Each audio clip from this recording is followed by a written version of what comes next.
Hello buddy, this is John Wimmer, the George Wimmer Railway. Just going to show a little bit of a series now on some of the castle class locos I have. The first one is the airfix Caerphilly Castle 00. Again, these are all second-hand ones, so they are all in a bit of a state of repair. I'm getting around to getting done. As soon as the layout's finished this year, I'll start going through each and every model and getting them all up to running order. So obviously, like, there's a buffer missing down there, but you know, some of these models are like, you know, £20 or less. So yeah, it's one of those things. You buy what you can afford, and this just happens to be one of them. You know, Caerphilly Castle though, steeped in history, like all the castles were. Fantastic engines. They really were. Really nice engine. But there it is there, the famous Caerphilly Castle. I've been looking at some of the websites and things on these, and it's tragic when you actually read what some of these locos all went through. This is actually on there, look, 171 castle class engines, 171 of these. Oh, it breaks your heart when you think about these wonderful engines are all scrapped, apart from just a mere handful. You know, look, I mean, look, the service life is nothing, isn't it? Look, 1923, 1950. I mean, it's just, oh, it's tragic. It really is. As we go down here, so as you can find Mr. Caerphilly. It's down here somewhere. Here it is, Caerphilly Castle. 1923, she was born August. We're drawn in 1960. Preserved at the Swindon Steam Works. There you go. The model itself is tender driven. Again, it's by airfix. I do tend to get a few of these, spares and repairs, and also hopefully trying to get the complete class. 171 engines is a lot. But yeah, to get a good ones, the more well-known ones, I do try, and I'm trying to get them.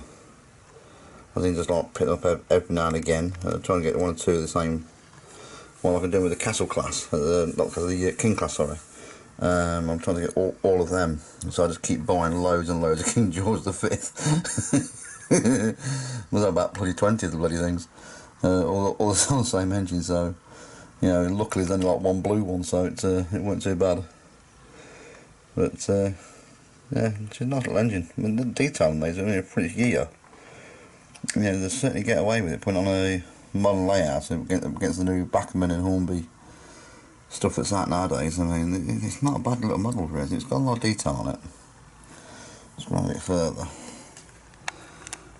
You know, it's got the clicking hook and drawbar type thing underneath there. The wire going from the tender to the engine.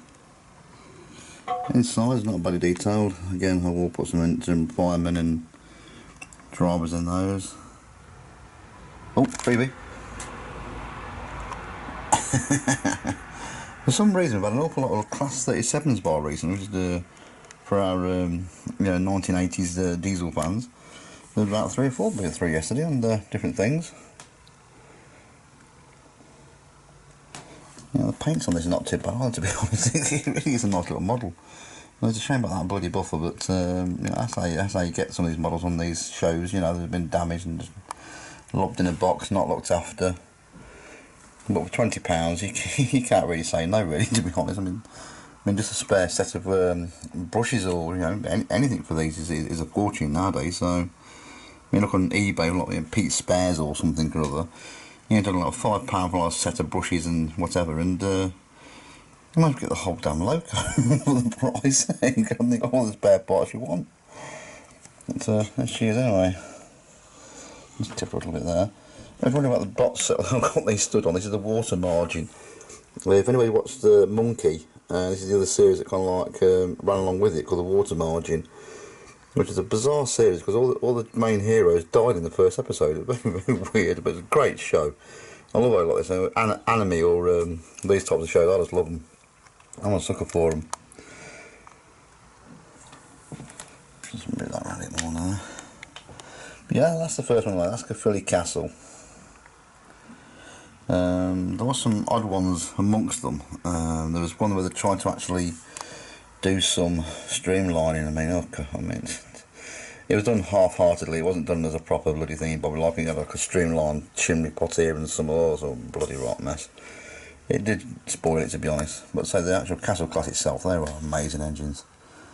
They really are. But like most Great Western stuff, the crew, I think they were lucky on these ones. But say the other Great Western engines, the crew engines, they really were second thoughts. I mean, half the time the actual cross here is about the only bit of cab they get, and they're open to the weathers. And oh, poor sods, they're really about sucking for 100. We've got, don't we? Oh, another free engine.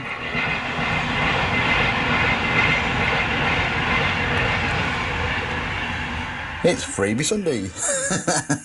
Train's Button Sunday. But yes, I mean that's the airfix one anyway. Like it's so you do get these cheap as chips. I mean, you know, I know you see locos nowadays, you know, £100, £200 for like a Castle Class, and they are amazing. They are got great motors in them and DCC ready and something like that. But if you want to fill up your fleet, then just look at the shows and things like, and you say pick them up for like 20 quid, which I've done quite regular. So I will be bringing some of the other ones around and trying to find a bit more history of some of these ones, what happened to them, because some of them, there's so little life that they had in them. Such a shame. Well, there you go. This is the first one of the Castle Class, of the collection of my granddads and my own series. I've got I think about 40 of these, and I'm sure I have. So bear with me. I will try and like one or two in each one, show you the different ones I've got. But so with Caerphilly one, I've definitely got about 7 or 8 of these. I know I have. Yeah, they're all over the shop.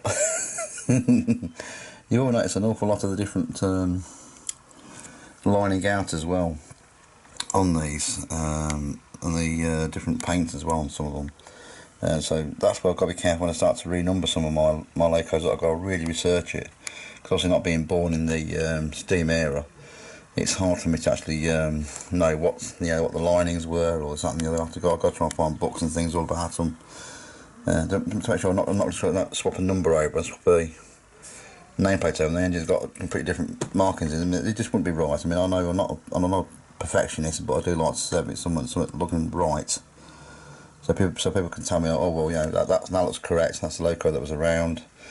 It's the right number. It's the right linings. So I will be doing that, and hopefully get a accurate model.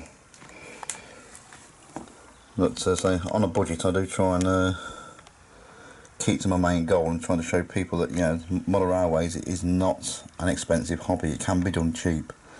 Unfortunately, a lot of shops and a lot of the internet seem to miss that, and they do put off a lot of people. It's a shame, because it's a lovely hobby, and so it does not need to be expensive. You can do model railways on the cheap.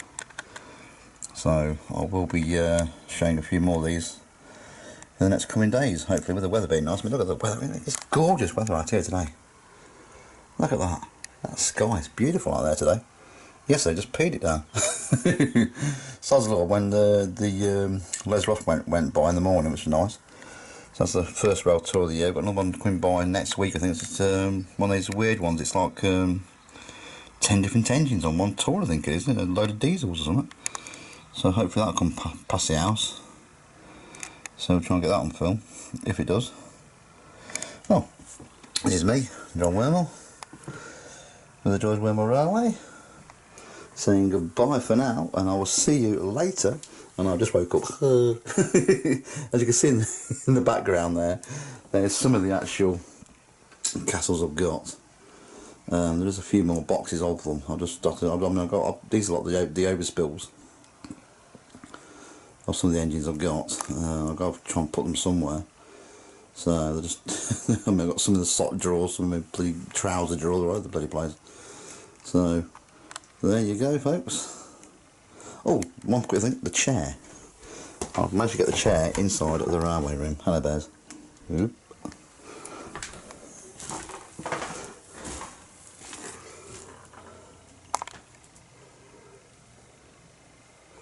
Fits in a tree. Yeah, so there's the Walrus looking after the me new chair in the railway room.